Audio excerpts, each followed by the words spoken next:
Bueno, chicos, entonces, pues vale, vamos a arrancar inicialmente, de hecho, de una manera un poco distinta. En los cursos anteriores directamente arrancaba desde las propuestas que empezábamos a trabajar directamente con las estrellas, en este caso, pero para este momento, para esta parte del curso, como vamos a recopilar conocimiento integral de todo lo que hemos aprendido en física, vamos a comenzar por una de las ramificaciones más importantes del siglo tal vez pasado, y que de hecho llevó a una nueva era, la era nuclear, ¿vale? Así que vamos a arrancar este curso particularmente con lo que se conoce como física nuclear. ¿Listo? Entonces vamos a hacer un recuento inicialmente de física nuclear. Detalles lo más específicos que podamos hacer. Entonces vamos a hacer un recuento en el cual nos vamos a tomar un tiempo, tal vez un poco, espero no tan largo. Y una vez ya dominemos esta parte de la física nuclear, vamos a pasar a la relatividad. ¿Ok? ¿Para qué es importante este elemento importante categórico de la física nuclear? Pues porque evidentemente, creo que ya lo saben muchos, la física nuclear está inmiscuida justamente en los procesos de reacciones que ocurren en el centro de las estrellas, ¿vale? Entonces, esto sí o sí es un tema que debemos ver inicialmente y pues como justamente hace parte de la génesis de la evolución estelar, por eso es importante y me parece conveniente comenzar de adentro hacia afuera. De adentro justamente serían estas reacciones nucleares y hacia afuera terminaríamos con la relatividad general, ¿vale? Y con los detalles, de hecho, que históricamente después se propondrían para tratar de comprender el funcionamiento. ¿Listo? Entonces por ello vamos a comenzar con física nuclear. Y pues para ello vamos entonces a arrancar con algunos conceptos claves, algunos recuentos importantes que hay que tener en cuenta. ¿Listo? Entre ellos inicialmente un concepto importante que podemos decir para mencionar es que dentro de la física nuclear sabemos por ejemplo que la mayor parte de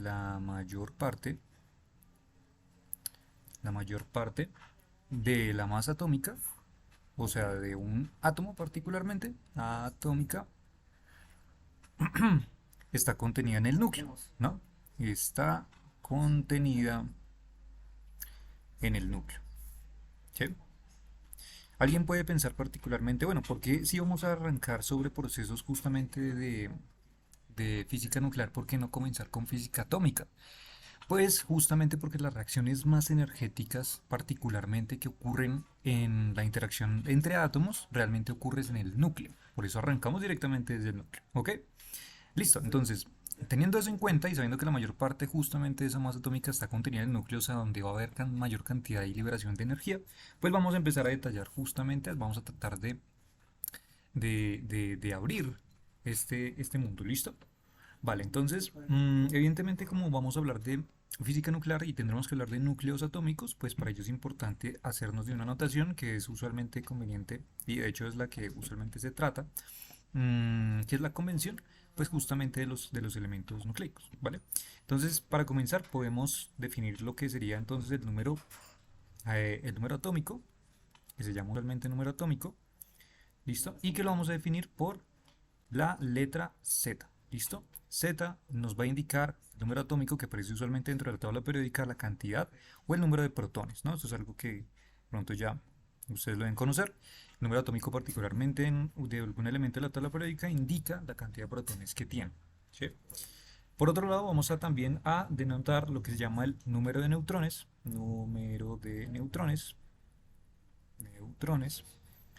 ¿verdad? Y que el número de neutrones lo vamos a denotar con la letra N, ¿ok? Y va a indicar eso, el número de neutrones. ¿Listo?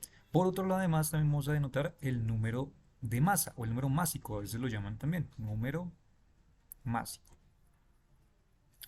Másico, ¿listo? Y este número másico lo vamos a retratar con la letra A, ¿listo? Usualmente se retrata así.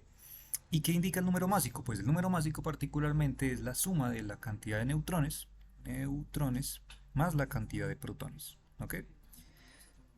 Es una suma de ambos elementos, protones más neutrones. ¿Ok? Listo. Perfecto.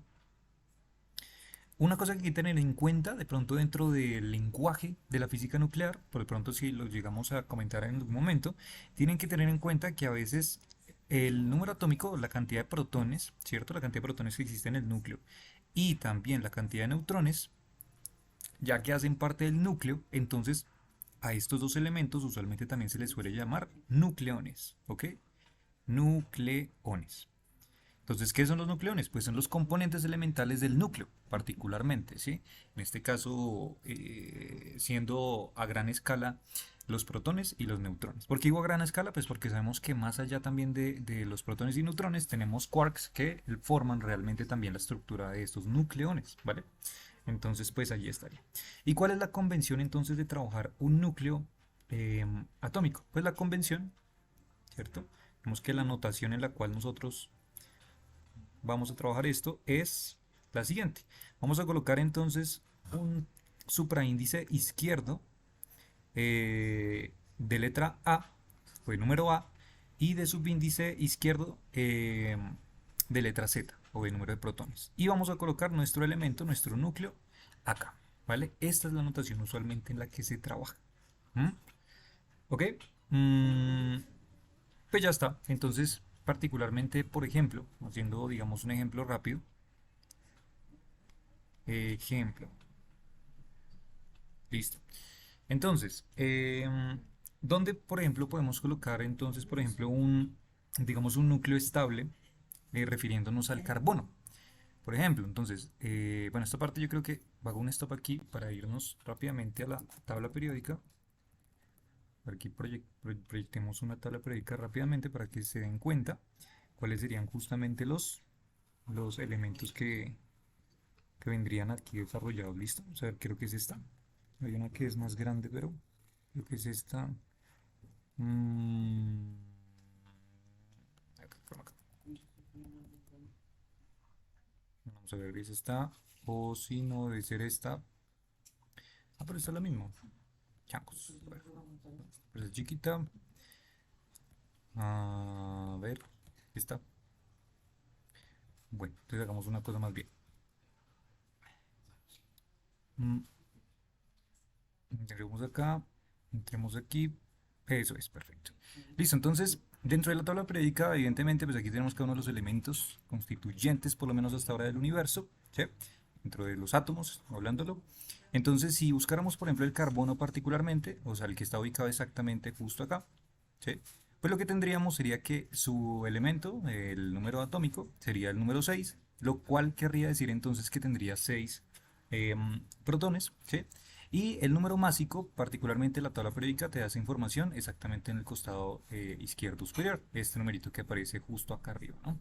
Entonces, por ejemplo, para el carbono particularmente, tiene un número másico aproximadamente de 12, ¿sí? Aproximadamente de 12. Eso quiere decir entonces que si yo quisiera retratar entonces el carbono estable, pues entonces lo que tendríamos que colocar sería que el número másico, que sería este numerito que estaría acá arriba, lo colocaríamos acá, 12, carbono, y el número atómico sería entonces el 6. ¿Listo? 6 y 12. Esto sería entonces un núcleo de carbono estable. ¿Vale? Esto sería un núcleo de carbono estable. Carbono estable. ¿Listo? Y este núcleo de carbono estable particularmente es algo muy interesante porque este núcleo de carbono aproximadamente tiene una abundancia de un 98.9% aproximadamente. Mientras que por otro lado también podemos encontrar un isótopo. ¿Y qué es un isótopo? Un isótopo particularmente, un isótopo particularmente es un núcleo atómico que tiene una masa, un número másico distinto, ¿vale? Del estable. ¿Sí? Eso es particularmente que nos muestra la tabla periódica, nos muestra un número másico de núcleos estables. ¿Sí? Entonces un núcleo, por ejemplo, un número de masa inestable, o sea, un isótopo del carbono, por ejemplo, podría ser el carbono 13. ¿Sí? Carbono 13, que evidentemente tendrá exactamente pues la misma cantidad de protones, pues porque ese es justamente su etiqueta que lo vuelve carbono. O sea, para que sea un carbono tiene que tener 6 protones. Pero fíjense que en este caso entonces la cantidad o número másico subió en 1. Eso quiere decir que aproximadamente lo que podemos decir es que si para el núcleo de carbono teníamos 6 protones y aquí tenemos la suma de protones más neutrones, aquí anteriormente teníamos entonces 6 protones y 6 neutrones, ¿sí? Neutrones. Mientras que para este isótopo del carbono, carbono 13, pues tendríamos los mismos 6 protones, pero fíjense que entonces ahora lo que tendríamos sería un aumento en un neutrón, o sea, 7 neutrones, ¿sí? ¿Vale? Y entonces particularmente para este isótopo de carbono 13, eh, que lo podemos decir entonces mm, como un núcleo de carbono isotópico, esta abundancia particularmente de este núcleo es de aproximadamente el 1, esperen, es de aproximadamente el 1,1%, ¿sí? O sea que es mucho más frecuente, podríamos decir que es mucho más frecuente encontrar núcleos de carbono estable, en este caso, 12 con un 98,9%, mientras que tenemos isótopos del carbono como el carbono 13, y después vamos a ver más adelante que también hay isótopos de carbono 14, hecho para la datación de muestras radioactivas, por ejemplo en fósiles y demás. Y aproximadamente la abundancia es del 1,1%. ¿Listo? Otro ejemplo que podríamos hacer podría ser entonces, me hago por aquí una separación. Otro ejemplo podría ser entonces el hidrógeno. El hidrógeno es un elemento de hecho muy interesante, inclusive históricamente. Y en el siglo anterior, justamente uno de los elementos más importantes para llevar a cabo una literalmente, de las bombas explotadas por la humanidad más peligrosas que se han hecho, ¿no? Y es justamente la bomba de hidrógeno, la bomba termonuclear. Y es justamente a partir de analizar la cantidad de energía que puede liberar justamente la interacción de estos núcleos, ¿no? Y los procesos de reacción. Entonces, si tomamos el hidrógeno particularmente, si nos vamos un momento a la tabla, ¿sí? Y averiguamos entonces cuál es el valor del hidrógeno, número de protones, pues nos damos cuenta que al ser el 1, pues tiene un protón. Y el número másico también vale aproximadamente 1. ¿Y eso qué quiere decir particularmente? Pues que particularmente nuestro hidrógeno se conforma solamente de un protón en el núcleo y no más. ¿Vale? Entonces tendríamos un protón y un neutrón, digo, electrón orbitándolo alrededor, ¿no? Sí, y esto justamente es uno de los modelos más simples y de hecho de los que nos valimos en física para tratar de desarrollar y construir pues, la noción del primer modelo atómico, ¿no? Se utiliza, por ejemplo, allí entonces anteriormente Thomson, y también utiliza Rutherford, Bohr y demás cosas, ¿no? Entonces, pues evidentemente aquí lo que tenemos es un núcleo de hidrógeno que al tener justamente un número atómico 1, ¿sí? Y al tener un número másico 1, pues lo que corresponde es que en este núcleo particularmente no existen neutrones, ¿vale? Ese sería el hidrógeno estable. Y es particularmente el único elemento que tiene esta característica de no poseer neutrones en su núcleo, ¿sí? Y ser estable. Entonces, este sería el hidrógeno estable. Y así como el carbono tiene sus núcleos también isótopos, pues también el carbono los va a tener. ¿Listo? El carbono particularmente, perdón, el hidrógeno particularmente tiene isótopos también muy famosos dentro de la física nuclear. ¿Listo? Estos isótopos usualmente denotados por convención como hidrógeno 2, ¿vale? E hidrógeno 3 es lo que habitualmente se conoce como el famoso deuterio y el famoso tritio. ¿Listo? ¿Qué serían los dos isótopos en este caso del hidrógeno? Y uno justamente, y estos isótopos particularmente son los que se generan, por ejemplo, en las reacciones nucleares en el Sol y en muchas estrellas, cuando ocurren justamente esos eventos termodinámicamente a altas temperaturas y producen estos efectos. ¿Listo? ¿Vale? Entonces, allí tendríamos la información de estos isótopos teniéndolo en cuenta. Y más adelante, de hecho, lo vamos a utilizar porque nos vamos a dar cuenta justamente que algunos de estos isótopos, de hecho, eh, podemos decir que que todos los isótopos, de hecho, todos los isótopos van a terminar generando algún tipo de radiación, algún tipo de desintegración. Y estos tipos de desintegración van a poder, por ejemplo, ser de tipo alfa, beta o gamma. Y se van a producir de forma natural. Y también los podemos producir de forma artificial. ¿Listo? Entonces, pues allí está. Mm, Listo. Entonces, antes de continuar, es importante dar una pequeña tabla informativa que vamos a utilizar más adelante, que tendrá que ver justamente con lo que se conoce como los UMA. Los UMA, ¿listo? Particularmente los UMA es lo que se conoce como las unidades de masa atómica. Unidades de masa atómica. ¿Listo? Y estos cálculos particularmente van a ser los que vamos a utilizar para saber cuánta energía, por ejemplo, se puede liberar en una reacción. ¿Vale? Entonces tenemos particularmente que para el protón, vamos a colocarlo con letra P minúscula, el protón tiene aproximadamente un 1,007276 UMA. ¿Vale? Listo. ¿Y esto a qué está correspondiendo? Pues de hecho estas unidades de masa atómica está correspondiendo exactamente a lo que correspondería con el número másico, por ejemplo, para el hidrógeno.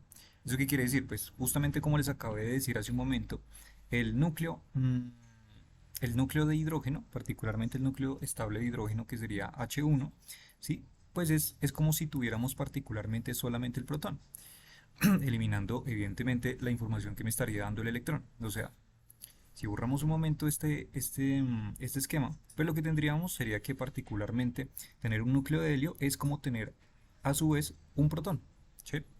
Y si nos damos cuenta por eso en la tabla periódica aparece este número másico como 1,00794 aproximadamente, refiriéndose al número aproximadamente de unidades de masa atómica del protón. Por eso es exactamente el mismo valor, ¿ok? Aparte de eso también tenemos que tener en cuenta la información de la masa del protón, que es de 1,6726 por 10 a la menos 27 kilogramos, ¿vale? Obviamente un valor bastante pequeño comparado con nuestra escala, pero un poco más grande que la del electrón. ¿Listo? Y también correspondiente, a veces, y es muy usual, por ejemplo, trabajarlo en vez de unidades de kilogramos, en física nuclear utilizamos los megaelectronvoltios, ¿sí? Y aproximadamente se tiene un valor de 938,28 megaelectronvoltios sobre C al cuadrado. ¿Listo? Estas unidades, particularmente de los megaelectronvoltios sobre C al cuadrado, salen simplemente de la definición de lo que nosotros conocemos de la famosísima ecuación de Einstein de M de igual a mc cuadrado, ¿no? Donde sabemos que la energía la podemos medir en joules, pero también la podemos medir en electronvoltios, ¿sí? O también en megaelectronvoltios, digamos, como una escala un poco más grande, ¿sí? Entonces estas unidades particularmente de megaelectronvoltios que estaríamos definiendo, ¿sí?, en unidades dimensionales, pues también del otro lado correspondería a unidades, por ejemplo, de masa en kilogramos y las unidades de C al cuadrado, ¿sí?, que sería pues metros cuadrados sobre segundo cuadrado o las unidades de velocidad que estemos trabajando. Pero usualmente se coloca de esta manera y por eso al final las unidades de masa en kilogramos nos quedan como megaelectronvoltios sobre C al cuadrado, que sería esta misma correspondencia. Entonces puede ser que en algún momento lo definamos como kilogramos o puede ser que en algún momento lo definamos como megaelectronvoltios sobre C al cuadrado. ¿Listo? Para que lo tengan en cuenta. Entonces ya tenemos la información sobre el protón. La información sobre el neutrón, ¿cuál sería? Entonces la información sobre el neutrón tendríamos que tendría una masa, una unidad de masa atómica de aproximadamente 1,0086665. ¿Listo? UMA.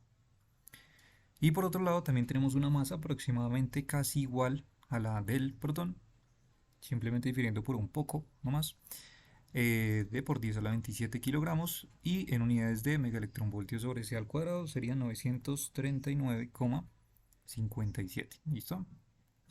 Sobre C al cuadrado. Listo. Y por último tendríamos también las del electrón. Y las del electrón tendríamos entonces una unidad de masa atómica de 0,0005486 UMA.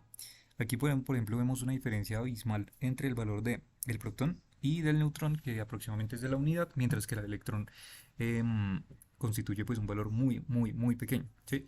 De hecho por eso se tiene en cuenta en los, digamos, en tipos de reacciones nucleares, valores justamente de los núcleos en cuanto a la masa nuclear, porque los valores que provee de alguna forma los electrones pues son tan extremadamente pequeños que la cantidad de energía que pues, se producen en esta liberación y estas reacciones pues es bastante baja. ¿Listo? Y tenemos un valor de 9,109 por 10 a la menos 31 kilogramos. Entonces si nos damos cuenta, un valor de masa pues bastante más pequeño que los del protón y el electrón, ¿sí? Y en megaelectronvoltios esto es aproximadamente 0,511 megaelectronvoltios sobre C al cuadrado. ¿Listo? Perfecto. Y para que lo tengan en cuenta, existe también una conversión estándar entre lo que se conoce como una unidad de masa atómica, o sea, un UMA, para convertirlo a kilogramos o megaelectronvoltios sobre C al cuadrado. Y la equivalencia es que un UMA exactamente vale 1,66 por 10 a la menos 27 kilogramos. ¿Sí? O en unidades de megaelectronvoltios sobre C al cuadrado, 931,5 megaelectronvoltios sobre C al cuadrado. ¿Listo? Entonces, esta sería la conversión específica para pasar de una unidad de masa atómica a unidades de masa en kilogramos o en megaelectronvoltios sobre C al cuadrado. ¿Listo? Esta información es importante porque la vamos a estar utilizando bastante cuando hagamos las equivalencias de las reacciones nucleares y podamos justamente calcular la cantidad energética que se libera. ¿Listo? Bueno, una vez ya tenemos esta información, un poco digamos como introductoria, podemos empezar a ver algunos aspectos iniciales históricamente que se empezaron a encontrar al analizar estos tipos de núcleos. ¿Listo? Y uno de esos aspectos interesantes es lo que se conoce como el radio nuclear o el radio promedio justamente de un núcleo. ¿Listo? Entonces vamos a colocarlo aquí. Colocamos acá como.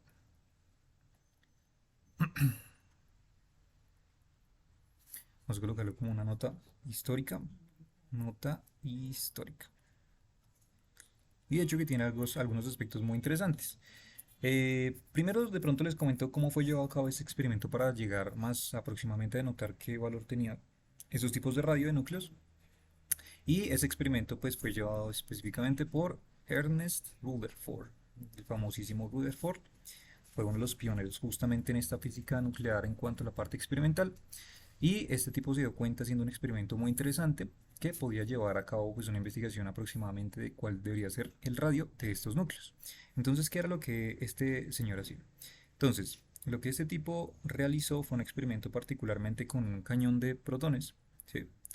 Cañón de protones.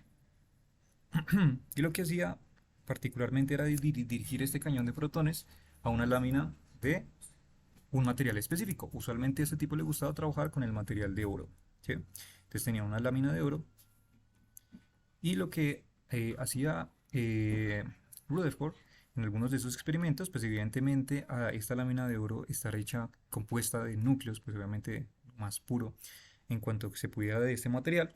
Teníamos pues núcleos específicamente de ese elemento y entonces lo que hacía pues simplemente por un experimento realmente electromagnético era lanzar uno de estos protones y al tener carga positiva, pues lo que pasaba finalmente cuando, por ejemplo, impactaba justamente alguno de estos núcleos atómicos, pues era ocurrir un efecto de repulsión eléctrica, ¿no? Entonces aquí, por ejemplo, teníamos nuestro núcleo, por ejemplo, de este elemento, digamos de carga positiva en este caso, lanzaba su protón y entonces al acercarse lo suficiente, dependiendo de la cantidad de energía que este cañón pues tuviera, lo que pasaba era que ocurría entonces un efecto de desviación. Entonces el protón llegaba y se desviaba, digamos, tomando este camino. O digamos que le imprimía un poco más de energía, acercándolo cada vez un poquito más y el protón se terminaba desviando. ¿Sí? Esto es el famoso, también lo que se llama el famoso scattering, ¿no? O la dispersión.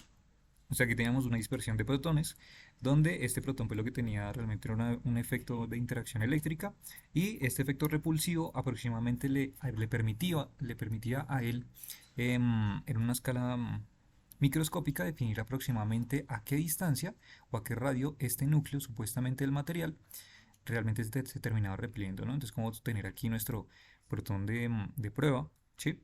Terminarlo dirigiendo y hasta aproximadamente hasta donde se acercara para luego ser desviado, digamos que tenía un acercamiento bastante cercano con con el núcleo que estaba analizando. Entonces, al ser desviado, él podía calcular por medio del ángulo y evidentemente algunos detectores y pues realmente por principios mecánicos clásicos muy útiles, por medio del ángulo y por efectos de conservación de energía, por conservación de momento y demás, pues podía definir aproximadamente cuál debería ser ese radio nucleico, o sea, qué tan cercano me podía acercar justamente al núcleo y de tal manera poder definir aproximadamente cuál debería ser el radio de ese núcleo, ¿no? O sea, hasta aproximadamente hasta qué valor nos podíamos acercar a ese radio. ¿Listo? Entonces así Rutherford llega a una conclusión muy interesante. Y entonces, y de experimentalistas futuros, y llega a una conclusión y es que aproximadamente el radio de estos núcleos correspondía a una regla sencilla que era esta de acá. ¿Listo? Y es importante tener en cuenta que esta regla o esta función es válida para números másicos bastante bajos. ¿Listo? O números másicos bajos. ¿Listo? Números másicos bajos. ¿Listo? Porque pues evidentemente este señor y los experimentalistas de aquel momento hacían estos tipos de experimentos llevados a cabo pues con elementos que tenían pues una cantidad de protones significativamente bajas comparadas pues con los elementos químicos que después se descubrirían futuramente, ¿no? Entonces, pues aquí lo que tenemos es una relación entre aproximadamente el radio que tiene justamente estos núcleos y su correspondencia con una constante R sub 0, donde esta constante R sub 0 tiene un valor específicamente de 1,2 por 10 a la menos 15 metros. ¿Listo? Aproximadamente. ¿Vale? Y el A, pues evidentemente corresponde al número másico, el mismo número másico del que estamos hablando acá arriba. O sea, la cantidad de protones más neutrones. ¿Listo? ¿Y cómo llegó este tipo aproximadamente a esta relación? Pues obviamente por una toma de datos, él llega a esta conclusión es aproximadamente asumiendo que el núcleo, estos núcleos, se comportaban de manera esférica. ¿Listo? Y pues si se comportaban de manera esférica, lo que teníamos era una relación pues de lo que nosotros sabemos, de un volumen de una esfera que sería 4 tercios de pi r cubo. ¿Sí? Entonces teníamos evidentemente volúmenes de este estilo. ¿Mm? Y Y pues lo que él encuentra particularmente era que podíamos llegar a esta deducción si teníamos una relación entre el volumen, particularmente de este núcleo, y la cantidad de protones más neutrones que se pueden añadir dependiendo del núcleo en un volumen inicial que constituía, pues digamos, un volumen básico o elemental, ¿sí? Digamos, correspondiente justamente a un radio de este valor. ¿Listo? Entonces, claro, si aquí lo tomamos de alguna forma como una cantidad al número másico, como una cantidad adimensional, que simplemente me estaría dando una proporción directa, diciéndome qué tan grande puede ser el núcleo dependiendo de qué tantos protones y neutrones existan, ¿no? Una relación realmente matemática simple. Y pues aquí lo que tenemos, pues ya simplemente haciendo este desarrollo matemático, pues sería simplemente que este radio correspondería entonces a eh, esta relación, ¿sí? Y finalmente pues nos damos cuenta que estos valores se cancelan con estos valores y nos queda entonces un término de radio cúbico igual al número másico por el radio sub 0 cúbico también, ¿sí? Cancelamos, sacamos raíz cúbica de ambos lados y al final entonces lo que nos queda pues simplemente es esa relación a la que llegan, ¿no? Entonces a un tercio, ¿listo? Que sería esta misma acá arriba, ¿vale? Entonces, esto sugiere que todos los núcleos tienen casi la misma densidad. Eso es algo muy, pero muy interesante. Esta ecuación y esta relación sugiere algo curioso. Y es que, eh, bueno, bajo esta proposición para números bajos, todos los núcleos, todos los núcleos tienen casi la misma densidad. Y ya vamos a ver un momento por qué. Tienen casi la misma densidad. ¿Listo? Así, por ejemplo, en manera comparativa, así como la densidad de una gota, por ejemplo, es independiente a su tamaño, ¿sí? O sea, me refiero, por ejemplo, si tomáramos una gota de agua, ¿sí? Esta densidad de la gota de agua no va a variar dependiendo de si el tamaño es más grande o más bajo, ¿sí? Y eso tiene bastante, pues, sentido desde un punto de vista muy, muy específico, ¿vale? Ok, entonces, y aquí entonces va la cuestión justamente pues para densidades, perdón, para números másicos bajos, para número másico bajo, dado que la masa de la cantidad de protones es casi igual a la de neutrones, es aproximadamente igual a la de neutrones, mirándolo en masa, ¿vale? ¿Vale? Entonces luego se puede decir que para saber, por ejemplo, la masa de forma aproximada, entonces pues lo que podríamos decir que sería que la masa de un núcleo, pues podría corresponder exactamente a A por la masa del protón. O a su vez podría ser también sugerir que la masa del núcleo, por ejemplo, correspondería al número másico A por la masa del neutrón. Esta relación, digamos, equiparable la podemos realizar pues con el hecho de que, como les comenté acá arriba, justamente las unidades de masa atómica o su masa particularmente son pero bastante similares, bastante próximas. Entonces, esta relación de masa entre los protones y los neutrones, pues nos sugiere que la masa, por ejemplo, de un núcleo que estemos calculando, pues solamente corresponderá entonces a calcular pues la cantidad de número másico por la masa del protón o también el número másico A por la masa del neutrón, ¿sí? Porque pues es algo realmente bastante equiparable, ¿sí? Expliquémoslo aquí en términos más bien de m sub p y aquí más bien en términos de m sub n, ¿listo? Para que lo tengan en cuenta. Entonces m sub p y m sub n, cuanto a la masa, ¿listo?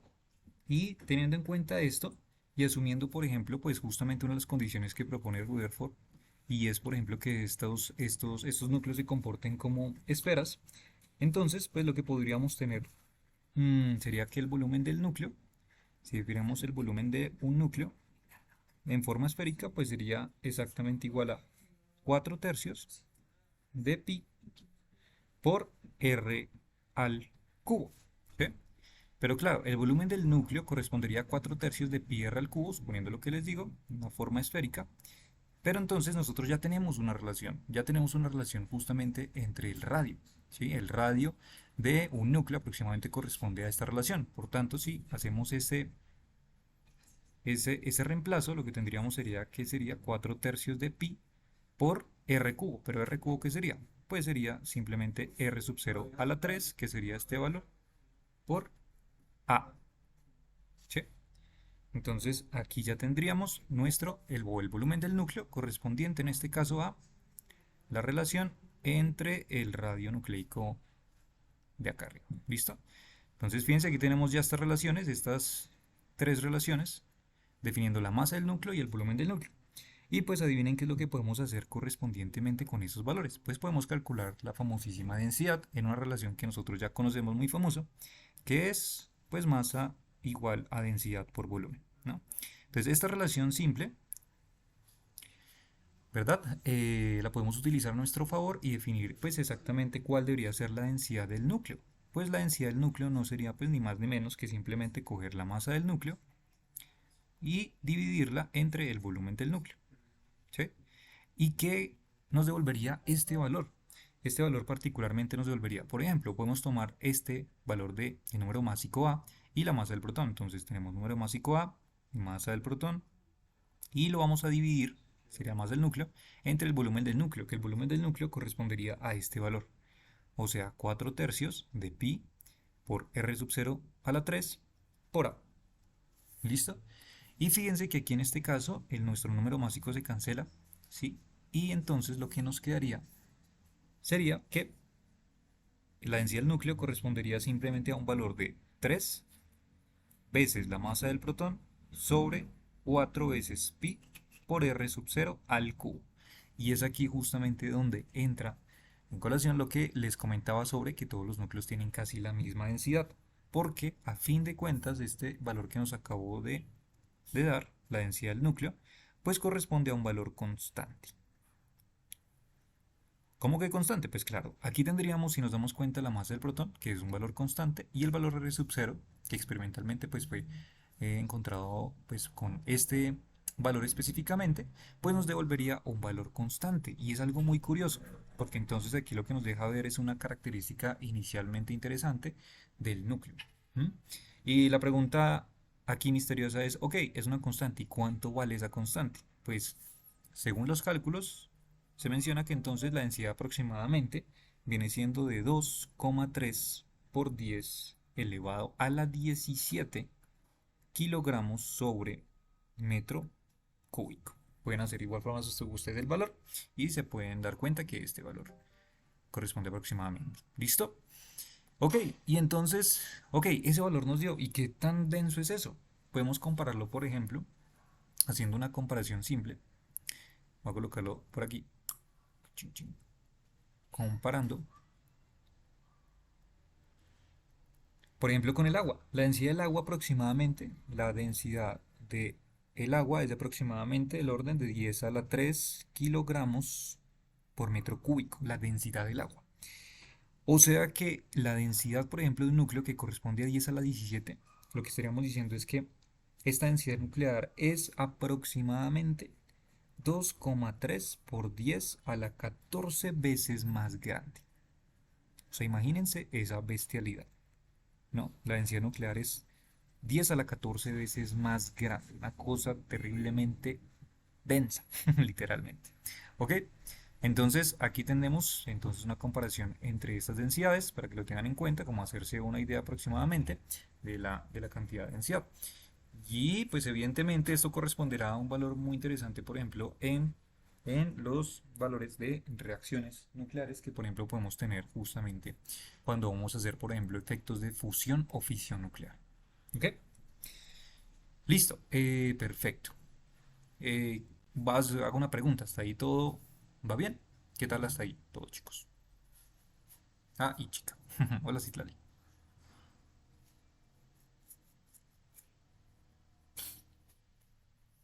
Si todo va bien, coloquen ahí un me gusta.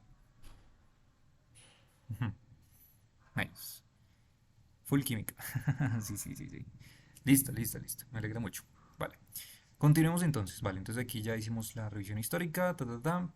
Ya tenemos entonces aquí la forma de notación general. Vamos entonces aquí abajo y sigamos entonces. Vamos entonces, espera, hago aquí una comparación porque después yo me pierdo en mis apuntes. Eso es. Listo, ahí está. Entonces, continuemos, ya tenemos entonces una revisión aquí interesante. Y entonces adivinen qué es lo que encuentran experimentalmente. Pues los experimentalistas se van dando cuenta que hay una relación entre la cantidad de neutrones y la cantidad de protones que deben haber en los núcleos a medida que los protones empiezan a aumentar. Y entonces empieza a ocurrir un efecto muy interesante. Y de hecho que tiene que ver con, ya les comento cuál es el efecto interesante que ocurre. Entonces al hacer una gráfica, particularmente entre la cantidad de protones y la cantidad de neutrones de los núcleos, particularmente cualquier elemento, se van dando cuenta de algo. ¿M? Y es que se van dando cuenta que aproximadamente, voy a colocar aquí un valor de 20 y aquí un valor de 20. O sea que para el número atómico 20, o sea, si nos tomamos a la tabla periódica, el elemento 20 sería aproximadamente el calcio. Para el valor del calcio, se dice que aproximadamente, de hecho ahí lo podemos ver, aproximadamente para aquí, los valores correspondientes de la cantidad de protones y de la cantidad de neutrones aproximadamente tiende al mismo valor. ¿Eso qué quiere decir? Que por cada protón que nosotros colocamos, uy, esperen, aquí que un poco corrido, que por cada protón que nosotros colocamos va a corresponder aproximadamente una misma cantidad de neutrones. ¿Listo? Y aproximadamente eso ocurre para los valores iniciales antes de este. O sea que lo que podríamos hacer sería una especie de una predicción lineal, ¿cierto? En general. Y esta predicción lineal, pues lo que correspondería sería para valores realmente experimentales, pues un valor aproximadamente de estos núcleos, ¿no? Correspondiente justamente a valores antes de 20 protones. Pero una vez se rompe esto, se rompe esta estabilidad, después de los 20, esta curva experimental empieza a subir. Y entonces lo que tenemos ya es una relación que me está dando entonces información sobre cómo se comportan específicamente los núcleos atómicos cuando tenemos valores de protones que empiezan a ser suficientemente grandes. Entonces, ¿qué es lo que tenemos? La estabilidad ocurre particularmente cuando tenemos valores anteriores aproximadamente de 20 protones. ¿Sí? Entonces, esta particularmente sería la gráfica real y esta sería la gráfica de estabilidad. Estabilidad, suponiendo que entonces la cantidad de protones sea exactamente igual o corresponde a la cantidad de neutrones a la de protones. ¿Listo? Y entonces, claro, aquí lo que vemos es que a medida que empezamos a tener núcleos cada vez más pesados, ¿ay, qué pasó? Ah, ok. Cada vez que tenemos núcleos más pesados, entonces lo que empieza a ocurrir es que empiezan a haber o existir muchas más cantidad de neutrones. ¿Mm? Esto lo podemos llamar a esta gráfica, vamos a llamar la gráfica de estabilidad de núcleos. ¿Sí? O sea que esta gráfica particularmente corresponde a los núcleos estables. ¿Listo? Y entonces, ahora sí, ¿cuál es la razón por la que estos valores empiezan a tender cada vez más hacia arriba? Es que los núcleos ligeros son más estables, o sea, podemos decir que aquí abajo sí corresponde una estabilidad de que n es igual a z, ¿sí? Mientras que los pesados son más estables y el del número de neutrones excede al de protones. Y esto ocurre ya que al aumentar la cantidad de protones, o sea, al aumentar cada vez más este valor, ¿sí?, en los núcleos, entonces la fuerza de Coulomb aumenta, ¿sí? Y para hacer que no se rompa el núcleo, se compensa con la cantidad de neutrones. O sea, digamos que si tenemos una cantidad inmensa de protones acá, en un núcleo correspondiente, muy, pero muy grande, de muchos protones, entonces, justamente, ¿qué es lo que ocurre? Pues un efecto interno que está ocurriendo es que al contener o al compactificar tantos protones en el núcleo, pues tenemos un exceso de sobrecarga positiva, digamos, lo podemos decirlo dentro del núcleo. Muchas cargas positivas están acá. Y sabemos que electromagnéticamente estas cargas positivas lo que están haciendo, lo que están generando es un efecto repulsivo entre ellos, ¿sí? Un efecto repulsivo. Este protón está tratando de separarse de este de acá, ¿sí? Pero realmente lo que está ocurriendo aquí es que esa compensación, entonces para que este efecto, digamos como de fractura nuclear no ocurra, para ello entonces tenemos que soportarlo con más cantidad de protones. ¿Listo? Entonces entre más protones, protones no, neutrones. Entonces entre más neutrones tengamos nosotros aquí, podemos estabilizar más justamente esta situación nuclear. ¿Vale? Esa es la razón por la que en estos efectos empieza a aumentar mucho más la cantidad de neutrones. ¿Ok? Em, y listo, eso sería. Bueno, listo. Otra información interesante es que particularmente con respecto al radio del núcleo, ¿sí? El que habíamos calculado por acá arriba, este aproximadamente, es un orden muy bajo, es un orden bastante bajo, ¿sí? Tan bajo que ni siquiera una longitud de onda de luz es tan pequeña como para llegar a esta escala, ¿sí? O sea, lo que podríamos decir en otras palabras es que si retratáramos, por ejemplo, un núcleo, digamos, ese sería, por ejemplo, un núcleo, suponiendo que tenemos un núcleo, una longitud de onda de luz, digamos que alcanza una longitud de onda mucho más grande que el núcleo, ¿sí? Y este efecto particularmente de esta longitud de onda mucho más grande que aproximadamente el radio del núcleo, pues específicamente, corresponde específicamente a que la luz, por ejemplo, pues justamente como un efecto visual no nos permita verlo, ¿no? Un núcleo a tener, digamos, una escala dimensional tan pequeña de longitud, ¿sí? Entonces, digamos que es un efecto interesante que hay que tener en cuenta, ¿vale? Por eso, pues también, digamos que correspondería, digamos, también a los aparatos que se utilizan no, perdón, indirectamente para tratar de descifrar esos misterios de la física nuclear, ¿ok? Listo. Y otro dato que les quería dar por acá es que las unidades usuales para el núcleo, las unidades dimensionales, dimensionales